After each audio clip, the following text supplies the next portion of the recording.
تو جناب آج ہم بات کر رہے ہیں ہیپاٹائٹس سے متعلق، جو کہ ایک جان لیوا مرض ہے، اور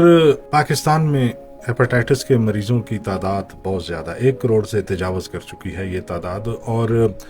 1 کروڑ 29 لاکھ کے قریب ہیپاٹائٹس کے مریض اس وقت پاکستان میں پائے جاتے ہیں، اور ان مریضوں کی تعداد کے حوالے سے پاکستان خطے کے تمام ممالک میں اس وقت سر فہرست ہے۔ تو 28 جولائی کو ہیپاٹائٹس کے خاتمے کا یا ہیپاٹائٹس کی آگاہی مہم کے سلسلے میں عالمی دن منایا جاتا ہے۔ یہ دن منانے کا مقصد بھی یہی ہوتا ہے کہ ہیپاٹائٹس کے خاتمے کے لیے تمام لوگ ایک اپنا کردار ادا کریں، صحت سے جڑے ہوئے جتنے بھی معاملات ہیں ان کا خاص خیال کریں، اور بروقت تشخیص کے لیے فوراً اپنے علاج کی طرف رجوع کریں۔ اس سلسلے میں WHO بھی اپنی ایڈوائز دیتا ہے، اور وزیر اعظم کا جو پروگرام ہے برائے انسداد ہیپاٹائٹس، اس کو بھی 2030 تک ہیپاٹائٹس کے خاتمے کے لیے ایک ٹارگٹس دیتا ہے WHO بھی کہ پاکستان سے ہیپاٹائٹس کا خاتمہ ہو جائے۔ ہم امید کرتے ہیں اور دعا کرتے ہیں کہ 2030 تک اس موذی مرض کا خاتمہ ہو جائے پاکستان سے بھی، اور ہر منٹس میں یا ہر 11ویں منٹس میں جو بھی ایک فوتگی ہوتی ہے،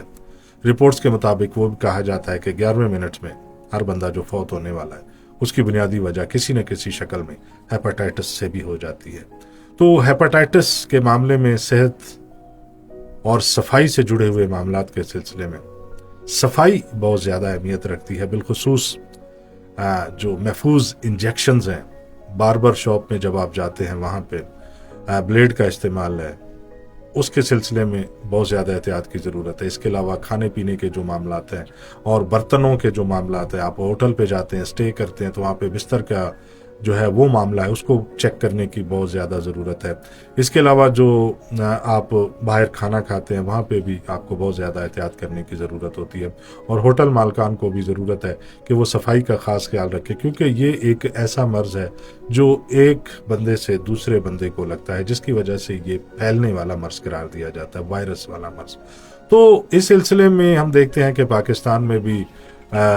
گمبٹ، وہاں پہ جگر کا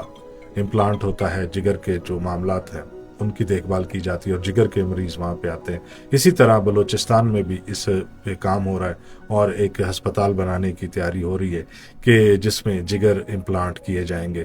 تو یہ ایک صحت افزا ایک ماحول کے لیے اور ایک مثبت خبر ہے، جس کا تمام پاکستانیوں کو